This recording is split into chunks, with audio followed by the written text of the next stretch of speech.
적군이 수도 코앞까지 몰려왔습니다. 황제는 멀리 전쟁터에 나가 있어 돌아올 수 없었습니다.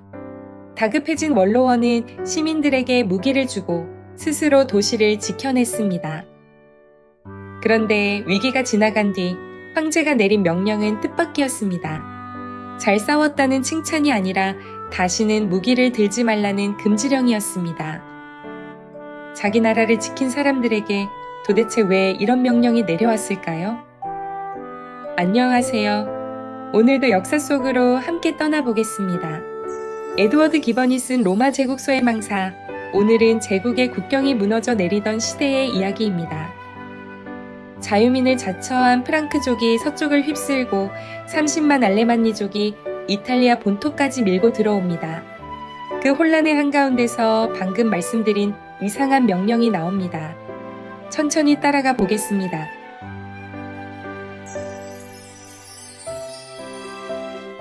이야기는 라인강 하류의 안개 낀 습지에서 시작됩니다. 서기 240년 무렵 라인강과 베저강 사이에 살던 게르만 부족들이 하나의 연맹을 만들었습니다. 늪지대에 숨어 로마군을 괴롭히던 카우키족이 있었습니다. 아르미니우스의 명성을 자랑스러워하던 케루스키족도 있었습니다. 굳세고 겁없는 보병으로 이름난 카티족도 함께했습니다. 이들이 뭉치면서 스스로 지은 이름이 바로 프랑크였습니다. 자유로운 사람들, 곧 자유민이라는 뜻입니다. 기번의 기록에 따르면 자유를 향한 사랑이 게르만 사람들의 특징이었습니다. 자유를 누리는 것이 가장 큰 보물이었고, 자유를 뜻하는 말은 귀에 가장 달콤한 소리였습니다. 그래서 부족마다 이름은 달라도 모두가 프랑크라는 명예로운 이름 아래 모였습니다. 왕도 의회도 없었습니다. 각 부족이 독립을 지키면서 공동의 일만 함께 의논하는 느슨한 연맹이었습니다. 기번은 이 연맹을 스위스에 비유하면서도 냉정하게 선을 그었습니다. 스위스는 정직한 정책으로 200년의 평화를 얻었지만 프랑크족은 달랐다는 것입니다. 기번은 이렇게 기록했습니다. 변덕스러운 기질과 약탈을 향한 갈증, 그리고 가장 엄숙한 조약마저 저버리는 태도가 프랑크족의 이름을 더럽혔다. 자유를 사랑한 이 사람들이 곧 남의 자유와 재산을 짓밟기 시작합니다.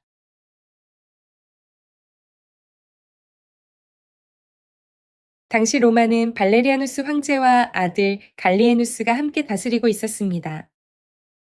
프랑크족의 위협이 커지자 갈리에누스가 직접 갈리아로 향했습니다. 지금의 독일 트리어에 해당하는 트레베스에 궁정을 차리고 어린 아들과 함께 제국의 위험을 과시했습니다. 실제 전쟁은 포스투무스라는 장군이 맡았습니다. 기념 메달과 찬사의 글에는 그가 게르만족의 정복자, 갈리아의 구원자로 거듭 새겨졌습니다. 그러나 기번은 이 화려한 기록들을 믿지 않았습니다. 사실은 프랑크족의 약탈이 라인강에서 피레네 산맥 기슭까지 뻗어나갔고 산맥조차 이들을 막지 못했다는 것입니다. 한 번도 게르만족을 두려워해 본 적 없던 스페인이 이제는 막아낼 힘도 없었습니다. 갈리에누스가 다스린 기간 대부분에 해당하는 12년 동안 그 풍요로운 땅이 일방적인 파괴의 무대가 되었습니다. 평화롭던 속주의 수도 타라고나는 약탈당해 거의 폐허가 되었습니다. 200년 가까이 지난 5세기에 오로시우스라는 역사가가 기록을 남겼습니다. 그때까지도 웅장한 도시의 잔해 사이에 초라한 오두막이 흩어져 있었다고 합니다. 한 세대의 약탈이 남긴 상처가 200년을 갔다는 뜻입니다. 그런데 프랑크족의 행보는 여기서 끝나지 않았습니다. 스페인 땅에서 더 빼앗을 것이 없어지자 항구에 있던 배를 빼앗아 타고 바다를 건넜습니다. 지금의 북아프리카 마우리타니아까지 들이닥친 것입니다. 아프리카 해안 사람들은 이름도 생김새도 처음 보는 침략자들 앞에서 마치 다른 세상에서 떨어진 존재를 만난 듯 경악했습니다. 그런데 서쪽이 이 지경일 때 동쪽에서는 더 무서운 세력이 자라나고 있었습니다.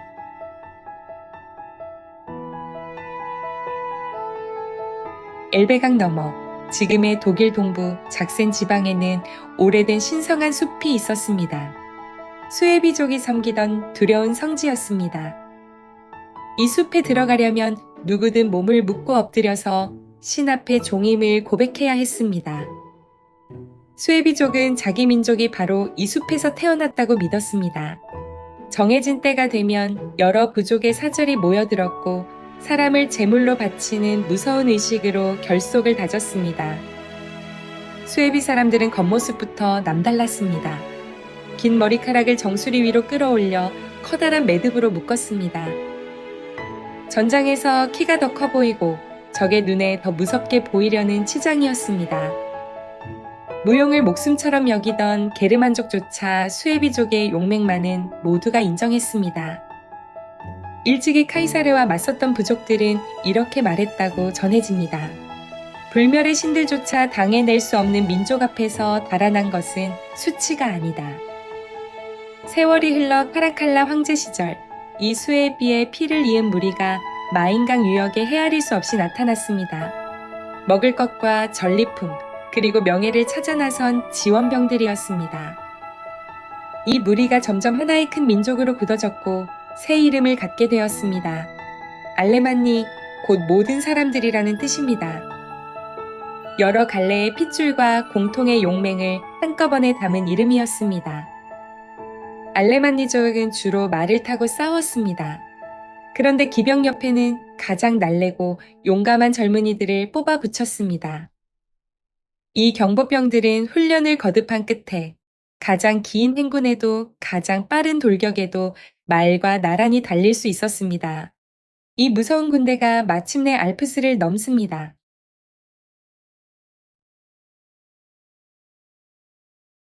데키우스 황제가 전사한 뒤 제국이 어수선해지자 알레만니족이 움직였습니다. 갈리아의 부유한 속주들의 깊은 상처를 입히더니 마침내 아무도 하지 못했던 일을 저질렀습니다. 기번의 표현을 빌리면 이탈리아의 나약한 위험을 가리고 있던 베일을 처음으로 걷어낸 것입니다.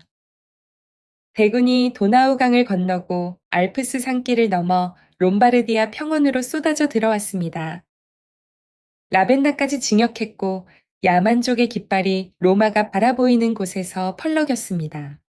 수백 년 동안 전쟁을 모르고 살던 이탈리아 한복판에서 벌어진 일입니다. 로마 시내는 발칵 뒤집혔습니다. 발레리아누스 황제는 머나먼 동방에서, 갈리에누스는 라인강에서 전쟁 중이었습니다. 도와줄 군대는 없었습니다. 기번은 이 순간을 이렇게 적었습니다. 모욕과 위험이 원로원 안에 옛 미덕의 불꽃을 다시 지폈다. 원로원 의원들이 공화국 시절처럼 직접 방어에 나선 것입니다. 수도에 남아있던 근위대를 이끌어내고 평민 가운데 힘세고 자원하는 사람들을 뽑아 병력을 채웠습니다. 그러자 놀라운 일이 벌어졌습니다. 자기들보다 수가 많은 군대가 갑자기 나타나자 알레만니족이 흠칫 놀라 물러난 것입니다. 전리품을 잔뜩 짊어진 채 게르마니아로 돌아갔습니다. 전투다운 전투도 없었지만 오랫동안 전쟁을 잊고 살던 로마 사람들에게는 이것만으로도 승리였습니다. 수도가 스스로를 지켜낸 것입니다. 그런데 이 소식을 들은 황제의 반응이 바로 오늘 이야기의 반전입니다.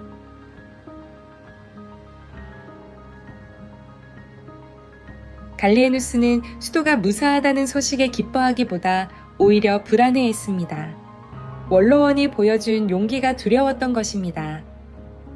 외적을 물리친 그 힘이 언젠가는 폭군을 몰아내는 데 쓰일지도 모른다는 계산이었습니다. 황제는 칙령을 내렸습니다. 원로원 의원은 어떤 군사 직책도 맡을 수 없다. 군단의 진영에는 가까이 가는 것조차 금한다. 나라를 지킨 사람들에게 내려진 상이 무장 해제였던 셈입니다. 기번은 이 처사를 겁 많은 배은망덕이라고 불렀습니다. 그런데 이 이야기에서 정말 씁쓸한 대목은 그 다음입니다. 황제의 두려움은 기우였습니다. 부유하고 사치에 젖은 귀족들은 이 불명예스러운 병역 면제를 오히려 은혜로 받아들였습니다.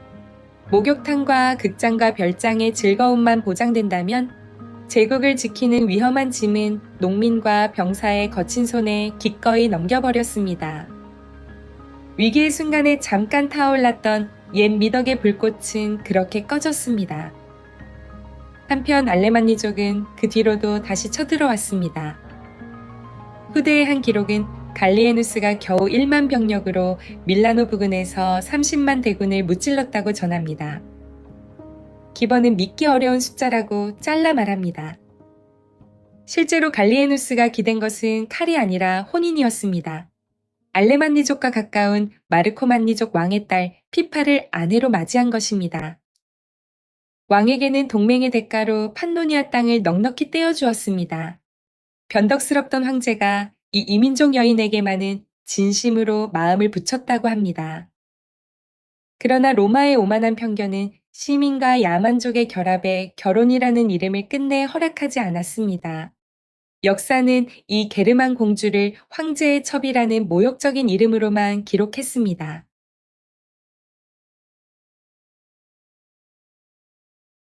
이야기를 덮으면서 문득 이런 생각이 듭니다. 로마를 위태롭게 한 것은 국경 밖의 적만이 아니었습니다. 시민이 나라를 지키겠다고 일어서자 지도자는 적보다 제 사람들을 먼저 의심했습니다. 그리고 안락함에 길든 사람들은 의무를 내려놓으라는 말을 은혜처럼 반겼습니다. 살다 보면 우리도 비슷한 갈림길에 섭니다. 편해지라는 달콤한 말이 사실은 내 몫의 자리를 빼앗는 말일 때가 있습니다. 당장은 짐을 더는 것 같아도 세월이 지나면 그 짐이 곧 내 쓸모였고 내 자존심이었다는 것을 알게 됩니다. 프랑크라는 이름이 자유민이라는 뜻이었다는 사실도 오래 마음에 남습니다. 자유는 이름으로 지켜지지 않았습니다. 로마의 자유도 원로원의 명예도 스스로 감당하기를 멈춘 순간부터 조용히 새어나갔습니다. 나이가 들수록 내 일을 내 손으로 하는 것이 얼마나 귀한지 새삼 돌아보게 됩니다. 오늘은 자유민 프랑크족의 12년 약탈과 로마 코앞까지 온 알레만니족을 봤습니다. 그리고 제 시민의 용기를 두려워한 황제의 민낯까지 함께 살폈습니다. 국경이 터진 제국의 시련은 아직 끝나지 않았습니다. 다음 시간에는 배를 탄 고트족이 바다를 건너 그리스의 심장까지 쳐들어가는 이야기가 이어집니다. 구독과 좋아요를 눌러두시면 다음 이야기를 놓치지 않으실 수 있습니다. 오늘도 함께 해주셔서 고맙습니다.